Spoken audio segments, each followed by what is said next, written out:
大家好，欢迎收看这期的公子视频。关于日本倾倒核废水的事情呢，这期节目呢，我想做一个结尾，就是关于这个话题的。那么首先，因为这件事情导致中国现在已经跟整个国际社会都产生冲突了，因为全世界只有中国，可能还加一个俄罗斯是反对的，但是俄罗斯顾不上这摊事儿啊，他现在在打仗呢。但是中国又因为有很多的政治目的，包括转移内部矛盾，所以需要炒作这个事情，导致中国跟整个国际社会甚至跟联合国都发生冲突了。那么网上有一段影片，就是中国央视的记者当场质问联合国的发言人，他话里话外其实在暗示联合国为什么不站出来反对日本，而联合国发言人的表述非常清晰，不断打了这位央视记者的脸。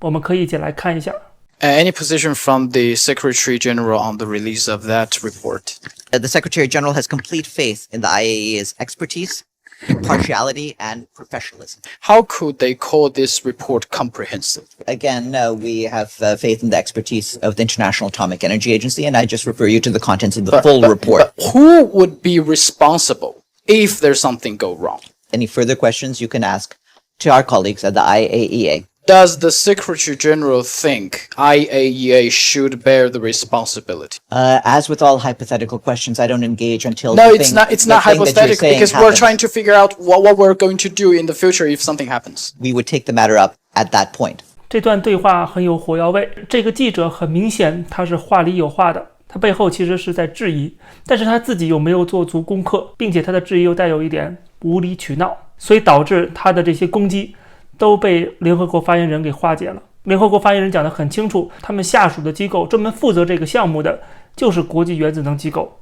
所以说原子能机构已经给出了非常全面的报告，你不去看这个报告，不去研究这个报道的内容，然后跑到联合国总部来质疑，这难道不是无理取闹吗？而且他很多的问题全部都是假设性问题，我们发现了，因为他知道从科学上来讲他站不住脚，所以他只能假设，而未来万一出了事了怎么办？万一出了事你是不是负责？当你假设一个目前不存在的情况，那你这个问题永远都问不完。假设性问题不能够作为否定现有政策的理由，因为什么政策都可以用假设性问题来否定，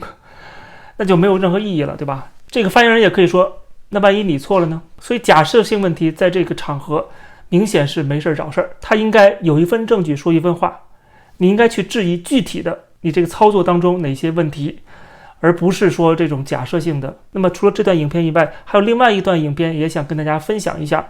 是外国记者在质疑中国外交部发言人，他通过提问就暴露出中国政府的双标。关于日本福岛第一核电站处理水排海计划，请让我追问一下，您刚才回答的意思是，如果 IAEA 的报告支持日本排海，中国不接受这份报告，是这个意思吗？如果是这样的话，中国一贯主张遵守以联合国宪章宗旨和原则为基础的国际关系基本准则，不接受 IAEA 根据科学依据提出的方针，这不是双重标准吗？谢谢。他问的太好了，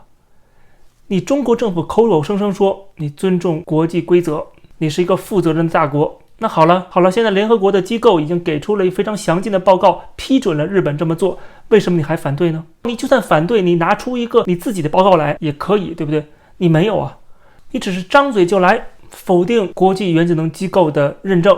反对日本的做法，反对整个国际社会所有国家。其实国际社会已经看清楚了，中国政府就是在通过这件事情来玩一个政治上的游戏。日本政府也发现了，中国政府禁止所有的日本水产品也是对日本的施压，毫无根据。就像上期节目给大家展示的那个彭博社记者对中国外交部发言人的提问，也说明了这一点，对吧？你既然说日本的海域都是受到污染的，所以禁止了日本所有的水产品，那这个日本海的污染那会影响到其他的海洋啊，那你怎么不进韩国的水产品，不进俄罗斯的水产品，对吧？你用科学解释不了的，你只能用政治来解释，这是政治操作，这是带有政治目的的。还有一点，之前我其实也提到过，就是中国想方设法的屏蔽所有理性探讨这个事情的文章和言论。他为什么这么做？因为他不想让中国人去有独立的思考能力，有逻辑分辨能力，他就想让大家相信官方的说法，然后带有这种对日本的仇恨就够了。他不希望大家发现中国政府的做法是没有根据的，所以不希望大家了解真相。这就为什么在网上有这么多人的发帖来讲这个事情。最后都被封号禁言。甚至现在已经到了什么程度，就是国际原子能机构的官方网站居然在中国已经被屏蔽了。有人在知乎上边提出这个问题，说从昨晚开始，这个官方网站就不能够正常打开了。这个网站上关于符合排放标准的报告，还有多国单独实验室的检测结论，内网什么理由突然不让打开？什么理由？太简单了，就俩字儿：愚民。就是想让人民是愚昧的，是无知的，是逆来顺受的，是只相信官媒党媒的。他要控制整个社会，就是要先控制人们的思想。这也非常符合现在的整个逐渐的闭关锁国的大趋势嘛。那么这个时候，我请问你到底还相信谁？你相信中国，还是相信日本和国际社会？好，这个时候有一个中国知名的网红，他是一个数理化老师，叫李永乐。我过去还是蛮喜欢看他的很多的这个科普的节目的。按说在这个问题上，其实他应该做出一个比较公道的评判。但是眼看着那么多的科普频道一个一个被封号、被禁言，他可能也很紧张。所以他做这个节目，一方面他做这个节目需要去科普，第二呢，他在大的方向上，他一定要跟着民意，或者说被政府煽动的带节奏的民意，否则的话他这号也不保。因此他在网上其实也是站在中国政府的立场上，但是呢，他讲的比较详细一点，就是涉及到了一些科学的问题，这立刻就给了很多中国人批判日本的工具，对吧？因为中国政府还有网络那些文章，他没有讲到这么细致，所以说有点站不住脚。那李永乐这么一说，而且他又是一个在中国非常有名的一个科普的大 V， 每个节目都有几百万流量，这个影响力就非常大，很多人都相信了他的说法。但是我发现他的这段影片漏洞百出。首先他先讲了原子核的构成，讲了什么是衰变啊，这些基本的常识。我们只是把他讲到日本排核废水这个事儿单独挑出来啊。第一点，他玩了一个文字游戏，说这不是核废水，这是核污水。其实现在中国的互联网很多的这些自媒体也都是说日本的这个排的不是核废水，是核污水。污这个词儿比这个废这个词儿更有伤害性，对吧？但是为什么我说这是文字游戏呢？因为它有没有伤害性要看它里边的放射性物质，这是重点。所以你具体说它是核废水还是核污水并不重要，这只是个名字而已。其实按照国际原子能机构和日本的说法，这是 ALPS 处理水，现在已经是这么说了，这是处理水。就算它是核污水，它也是处理过的核污水，经过过滤和稀释之后，它甚至不比核废水更对人体有伤害。所以这一点我们要强调，不要玩文字游戏。这种玩文字游戏很明显是为了撇清中国的责任，因为中国的核电站都在不停的释放核废水，然后他就特意强调福岛这个不是核废水，是核污水啊。这并不重要，其实它们都是冷却水。你要非要说在名字上有一个区分的话，你应该说按照科学来讲，一个是1级冷却水，一个是2级冷却水，应该是这么讲更加的合理。因为它有宣传目的嘛，所以说一定要说这核污水。 OK， 不管是核废水、核污水还是处理水，咱们关键具体看的是它的放射性物质。然后这个李永乐就讲到放射性物质了，他讲到这些物质的衰变，第一个提到的就是氚。 OK，这个氚是很难去过滤的，中国所有核电站甚至全世界核电站都在排放含有氚的这个物质的核废水，所以核废水里面也有氚。所以当他批评氚这个元素的时候，实际上他批评了所有的核电站，包括中国的核电站，释放更多的氚的核电站。我们看他怎么批评氚的，他说这个氚有可能在鱼的身体内富集，然后大鱼吃小鱼，不断的循环，最后吃到人的肚子里，在肚子里放射，那就很危险了。当然他留了一个悬念，他没有言之凿凿的说一定这样，他说的是不知道会不会发生这样的情况，他不知道，但是有人知道啊，就是世界上最权威的关于核辐射的组织国际放射防护委员会，全世界各国制定政策的时候都是根据这家组织的建议。国际放射防护委员会认为氚不会在生物体内富集或者浓缩，任何进入体内的氚都会通过代谢排出体外，并且随着时间的推移而减少。像李永乐这样的不能算是这方面的专家，但至少是一个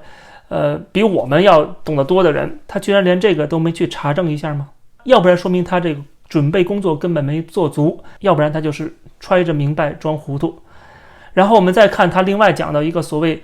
很危险的一个物质铯90，说它也会发生贝塔衰变，产生出一个叫做 E 的元素，然后它会再次衰变，放射出伽马射线。而关于这一点呢，他忽视了这一次的核废水的处理，